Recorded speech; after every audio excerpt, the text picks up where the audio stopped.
আজকে আমরা পড়ব বাবুল ওযুই মিনান নাওমি। ঘুম থেকে জাগ্রত হওয়ার পর ওযু করতে হবে এই সংক্রান্ত বাব। তো এই বাবের অধীনে হযরত ইবনে আব্বাস রাদিয়াল্লাহু তাআলা আনহু থেকে বর্ণিত আন্নাহু রাআন নবী সাল্লাল্লাহু আলাইহি সাল্লাম নামা ওয়া হুয়া সাজিদুন। তিনি বলেন, আমি রাসূল সাল্লাল্লাহু আলাইহি সাল্লামকে সেজদারত অবস্থায় ঘুমাইতে দেখলাম। এমনকি হাত্তা গাত্তা, রাসূল সেজদারত অবস্থায় শুধু ঘুমাইছেন বিষয়টা এমন নয়, বরং সেজদায় রত অবস্থায় রাসূল সাল্লাল্লাহু আলাইহি সাল্লাম ঘুমাইতেছেন এবং নাক ডাকাইতেছেন। আও নাফাখা, অথবা দীর্ঘ শ্বাস নিতেছিলেন। সুম্মা কামা, এরপর কিছুক্ষণ পর রাসূল সাল্লাল্লাহু আলাইহি সাল্লাম সেজদা থেকে দাঁড়িয়ে ইউসাল্লি, নামাজ পড়তে লাগলেন। তো ইবনে আব্বাস রাদিয়াল্লাহু তাআলা বলেন, যখন রাসূল সাল্লাল্লাহু আলাইহি সাল্লাম নামাজ থেকে ফারিগ হলেন, ফাকুলতু ইয়া রাসূলুল্লাহ, তখন আমি রাসূল সাল্লাল্লাহু আলাইহি সাল্লামকে বললাম, হে আল্লাহর রাসূল, ইন্নাকা, নিশ্চয় আপনি কাদ নিমতা, সেজদারত অবস্থায় ঘুমিয়েছিলেন। এরপরে ওযু না করে কিভাবে আপনি নামাজ পড়লেন? কথা বুঝছো? তখন রাসূল সাল্লাল্লাহু আলাইহি সাল্লাম জবাবে বললেন, ইন্নাল ওযুআ লা ইয়াজিবু ইল্লা আলা মান নামা মুস্তাজান, নিশ্চয় কাত হয়ে ঘুমাইলে ওযু ভঙ্গ হয়। আর আমি ঘুমাইছি কিভাবে? সেজদারত অবস্থায়, এই জন্য কি হবে না? ওযু ভঙ্গ হবে না। তো রাসূল বলতেছেন, কাত হয়ে ঘুমাইলে ওযু ভঙ্গ হয় কেন? ফাইন্নাহু ইজা ইজতাজা ইস্তারখাত মাফাসিলহু, কেননা কাত হয়ে ঘুমাইলে শরীরের যে জোড়াগুলো আছে এই জোড়াগুলো ঢিলা হয়ে যায়, যার ফলে বায়ু নির্গত হওয়ার সম্ভাবনা রয়েছে। যার ফলে কি নির্গত হওয়ার সম্ভাবনা আছে? বায়ু নির্গত হওয়ার সম্ভাবনা আছে। এই জন্য কাত হয়ে ঘুমাইলে ওযু ভঙ্গ হয়ে যায়। কথা বুঝছো? তো এই হাদিসের আলোকে ফুকায়ে কেরাম আলাইহিমুর রহমা ওনারা বলেন, নামাজের দাঁড়ানোর হালতে বা রুকুর হালতে বা সেজদার হালতে বা বৈঠকের হালতে, অর্থাৎ নামাজের যে কোনো হালতে ঘুমাইলে ওযু ভঙ্গ হবে না।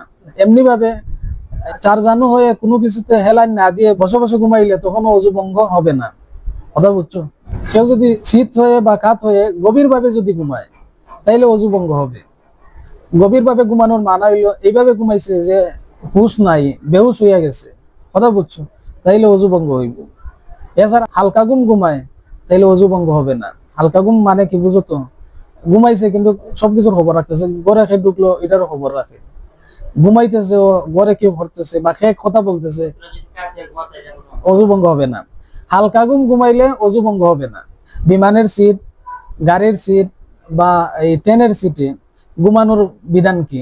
কথা বুঝছো? ঘুমাইলে ওযু ভঙ্গ হবে কিনা? মাসলা হইলো যে বিমানের সিট হোক, গাড়ির সিট হোক বা ট্রেনের সিট হোক, এগুলোতে ফিটকে যেভাবে পিছনের সিটে লাগাইছে এইভাবে যদি নিতম্বকেও পিছনের সিটের সাথে লাগিয়ে সোজা হয়ে বসে ঘুমায় তখন ওযু ভঙ্গ হবে না। তবে যদি নিতম্বকে পিছনের সিট থেকে সরিয়ে ঘুমায় তাহলে ওযু ভঙ্গ হয়ে যাবে। কথা বুঝছো? স্লিপিং সিট যেগুলো, এই স্লিপিং সিট গুলোকে পিছনে ফেলে দিয়া যদি মানে ঘুমায়, কথা বুঝছো, তাইলে ওযু ভঙ্গ হয়ে যাবে। বাবুল ওযুই মিম্মা গায়্যারাতিন নার, আগুনে ফাঁকানো জিনিস খাইলে ওযু করতে হবে এই সংক্রান্ত বাব।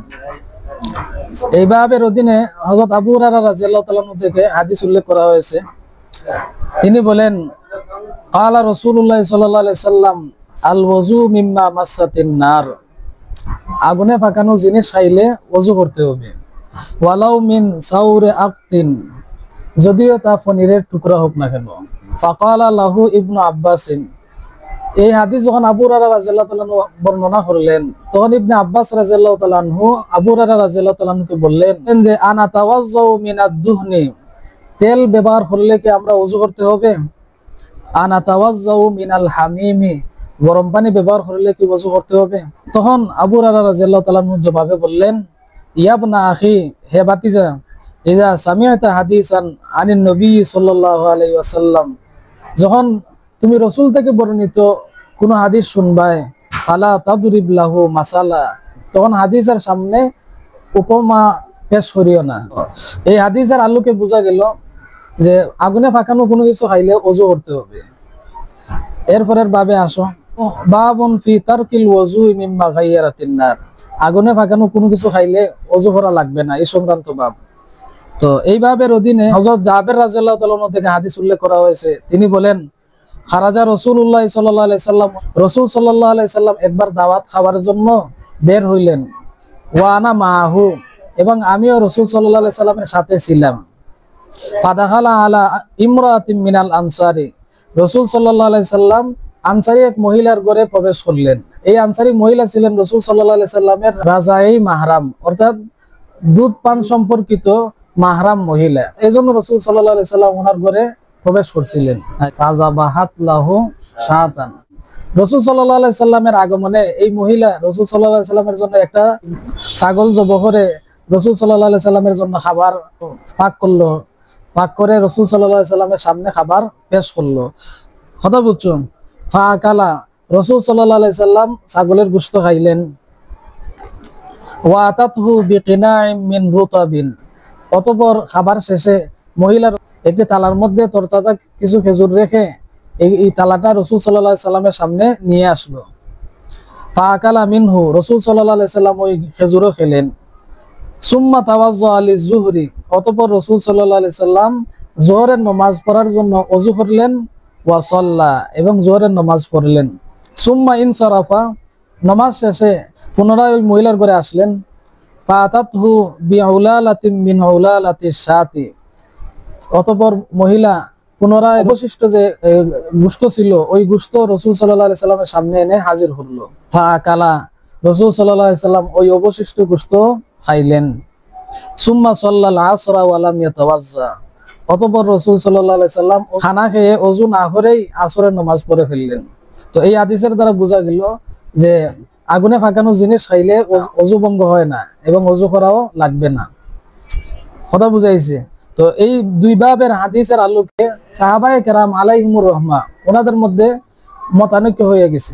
হযরত আবু হুরায়রা রাদিয়াল্লাহু তাআলা আনহু এবং ইবনে ওমর রাদিয়াল্লাহু তাআলা আনহু, এই দুই সাহাবী রাদিয়াল্লাহু তাআলা আনহুমা, ওনারা বলেন আগুনে পাকানো কোনো কিছু খাইলে ওযু ভঙ্গ হয়ে যাবে, যার দরুন পুনরায় ওযু করতে হবে।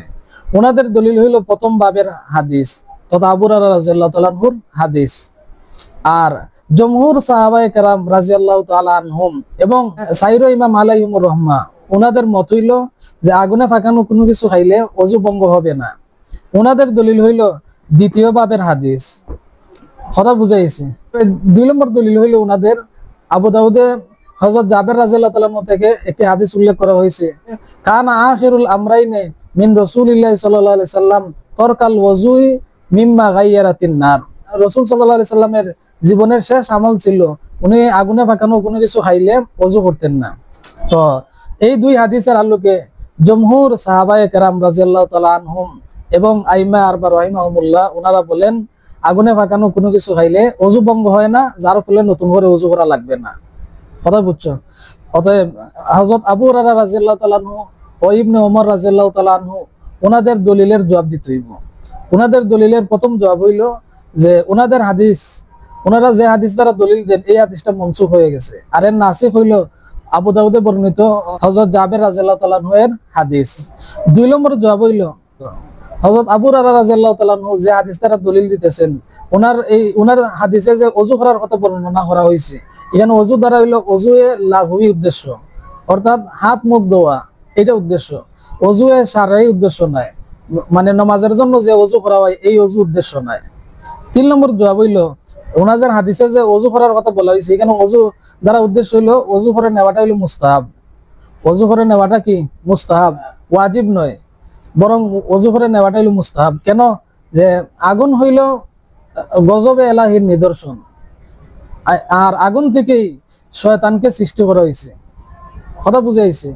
এখন ওই আগুনে পাকানো কোনো কিছু যখন মানুষ খায় তখন মানুষের মেজাজের মধ্যে শয়তানের যে প্রভাব আছে এই প্রভাবগুলো বিস্তার লাভ করতে পারে।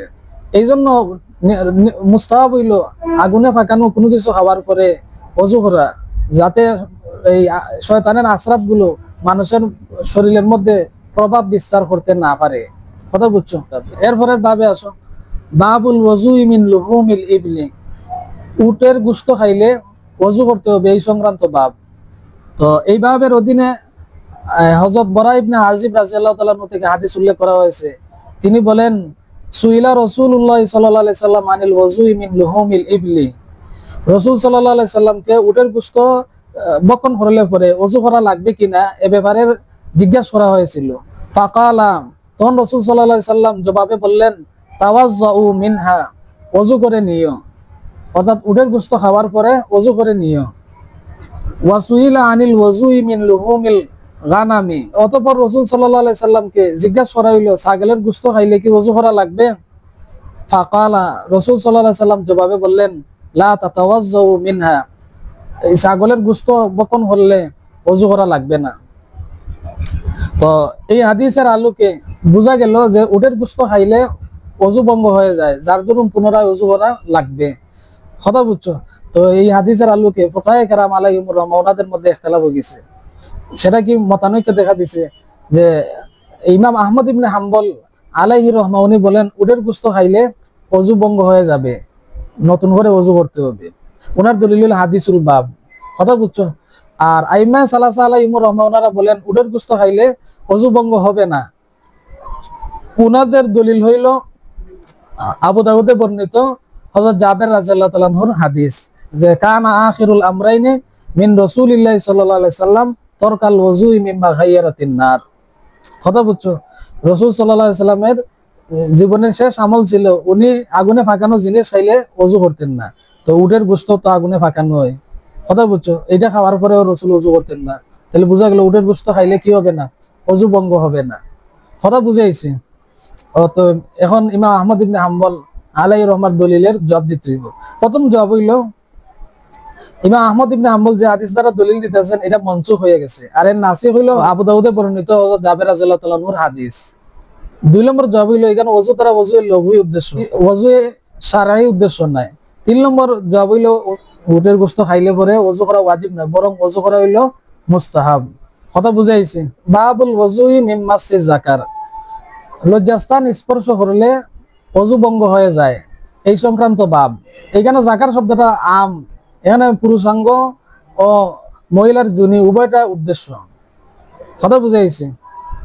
আচ্ছা, তো এই বাবের অধীনে হযরত বুসরা বিনতে সফওয়ান রাদিয়াল্লাহু তাআলা আনহা থেকে হাদিস উল্লেখ করা হয়েছে। তিনি বলেন আন্না নবী সাল্লাল্লাহু আলাইহি সাল্লাম ক্বালা, রাসূল সাল্লাল্লাহু আলাইহি সাল্লাম বলেছেন, মান মাসসা যাকারাহু, কেউ যদি তার লজ্জাস্থানকে স্পর্শ করে, ফালা ইউসাল্লি হাত্তা ইয়াতাওয়াজ্জা, সে ওযু না করে যেন নামাজ না পড়ে। তো এই হাদিসের দ্বারা বোঝা গেল লজ্জাস্থান স্পর্শ করলে ওযু ভঙ্গ হয়ে যায়। হবে বুঝছো? আচ্ছা, এরপরের বাবে আসুন, বাবু তরকিল ওযুই মিন মাসসিজ যাকার, লজ্জাস্থান স্পর্শ করলে ওযু করা লাগবে না এই সংক্রান্ত বাব। এই বাবের অধীনে হযরত তালক ইবনে আলী রাদিয়াল্লাহু তাআলা আনহু থেকে হাদিস উল্লেখ করা হয়েছে। তিনি বলেন আনিন নবী সাল্লাল্লাহু আলাইহি সাল্লাম কাল, রাসূল সাল্লাল্লাহু আলাইহি সাল্লাম বলেছেন, ওয়াহাল হুয়া ইল্লা মুযগাতুম মিনহু আও বাযআতুম মিনহু। রাসূল সাল্লাল্লাহু আলাইহি সাল্লাম বলতেছেন এটা তো কেবলমাত্র গোশতের একটা টুকরা বা শরীরের একটা অংশ, অর্থাৎ শরীরের অন্যান্য অংশ স্পর্শ করলে যেভাবে ওযু ভঙ্গ হবে না, ঠিক তেমনি ভাবে এটা যেহেতু শরীরের একটা অংশ, এই জন্য এই অংশটা স্পর্শ করলেও ওযু ভঙ্গ হবে না। তো এই হাদিস দ্বারা বোঝা গেল যে এই লজ্জাস্থান স্পর্শ করলে ওযু ভঙ্গ হয় না। তো এই দুই বাবের হাদিসের আলোকে ফুকাহায়ে কেরাম আলাইহিমুর রাহমা ওনাদের মধ্যে ইখতিলাফ হয়েছে। সেটা কি, যে ইমাম আবু হানিফা আলাইহির রহমা উনি বলেন পুরুষ তার পুরুষাঙ্গ বা মহিলা তার যোনি এগুলো যদি স্পর্শ করে তাইলে ওযু ভঙ্গ হবে না। দলিল হইল দ্বিতীয় বাবের হাদিস। কথা বুঝাইছে? আর এর বিপরীত ইমাম শাফি আলাইহির রহমা, ইমাম মালিক আলাইহির রহমা এবং ইমাম আহমদ ইবনে হাম্বল আলাইহির রহমা, এই তিন ইমাম আলাইহিমুর রহমা ওনারা বলেন পুরুষ যদি তার পুরুষাঙ্গ বা মহিলা যদি তার যোনি স্পর্শ করে তাইলে ওযু ভঙ্গ হয়ে যাবে। ওনাদের দলিল হইল প্রথম বাবের হাদিস। কথা বুঝছো? এই জন্য ওনাদের দলিলের জবাব দিতে হইব। তো ওনাদের দলিলের প্রথম জবাব হইল ওনাদের দলিলের এই সনদের মধ্যে ইজতিরাব আছে। ওনাদের দলিলের সনদের মধ্যে কি আছে? ইজতিরাব আছে। বোঝা গেল কিভাবে, যে ইমাম তিরমিজি আলাইহির রহমা বলতেছেন ইয়াহইয়া ইবনে সাঈদ আল কাত্তান উনি যখন হাদিসটা রিওয়ায়াত করেন তখন উনি সনদ রিওয়ায়াত করেন আন হিশাম ইবনে উরওয়া আন আবিহি আন বুসরাতা, অর্থাৎ হিশাম এবং বুসরা রাদিয়াল্লাহু তাআলা আনহার মাঝখানে ওয়াসিতা হলেন একজন উরওয়া। কথা বুঝছো?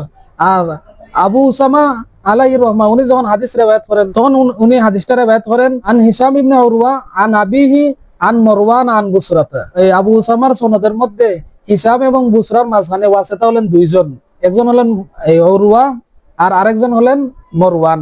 কথা বুঝছো? তাহলে ইসরা বইগুলো না, ইবনে সাঈদ আল কাত্তানের রিওয়ায়াতে ওয়াসিতা হলেন একজন, আর আবু উসামার রিওয়ায়াতে ওয়াসিতা হলেন দুইজন। অতএব বোঝা গেল হাদিসের সনদের মধ্যে ইস্তেরাব আছে। কথা বুঝছো? আর ইস্তেরাবের কারণে হাদিস জয়ীফ হয়ে যায়। ইস্তেরাবের কারণে হাদিসটা কি হয়ে যায়? জয়ীফ হয়ে যায়। এজন্য আমরা বলবো এই আইমা সালাসা আলাইহিমুর রহমা যে হাদিস দ্বারা দলিল দিতেছেন, ওনাদের এই হাদিসটা হইলো জয়ীফ, ওনাদের হাদিসটা কি জয়ীফ। কথা বুঝছো? 2 নম্বর জবাব হইলো আইমা সালাসা আলাইহিমুর রহমা ওনারা যে হাদিস দ্বারা দলিল দিতেছেন, এখানে যেন ওযুর কথা বলা হয়েছে, এখানে ওযুর দ্বারা উদ্দেশ্য হলো ওযু এর লঘবি। ওযু এ কি লঘবি, অর্থাৎ লজ্জাস্থান হলো নাফাকি বেরোয়ার কি রাস্তা। অতএব ওই রাস্তার মধ্যে ব্যাকটেরিয়া থাকার সম্ভাবনা আছে। এখন ও যদি হাত দেয়, ব্যাকটেরিয়া হাত সংক্রামিত হওয়ার সম্ভাবনা আছে। এই জন্য রাসূল বলছেন যদি লজ্জাস্থান স্পর্শ করে তাহলে সেজন্য হাত ধোয়। কথা বুঝছো? তাহলে অতএব বোঝা গেল এখানে ওযুর দ্বারা উদ্দেশ্য হলো হাত ধৌত করা, নামাজের ওযু উদ্দেশ্য নয়। কথা বুঝছেন? 3 নম্বর জবাব হইলো এই ওনাদের হাদিসে যেন ওযু করার কথা বলা হয়েছে, ওয়াজিবের ভিত্তিতে বলা হয় নাই, বরং ইস্তেহবাবের ভিত্তিতে ওযু করার কথা বলা হয়েছে। কথা বুঝছো? 4 নম্বর জবাব হইল মসবিস শাহওয়াত হয়, যদি কি হয় মসবিস শাহওয়াত হয়, কাম উত্তেজনার সাথে যদি কেউ পুরুষাঙ্গ বা জুনি স্পর্শ করে, কথা বুঝছো, তখন যেহেতু মজি বের হয়ে যাওয়ার সম্ভাবনা আছে। কথা বুঝছো? আর মজি বের হইলে ওযু ভঙ্গ হয়, এই জন্য বলা হয়েছে ওযু করে নেওয়ার কথা।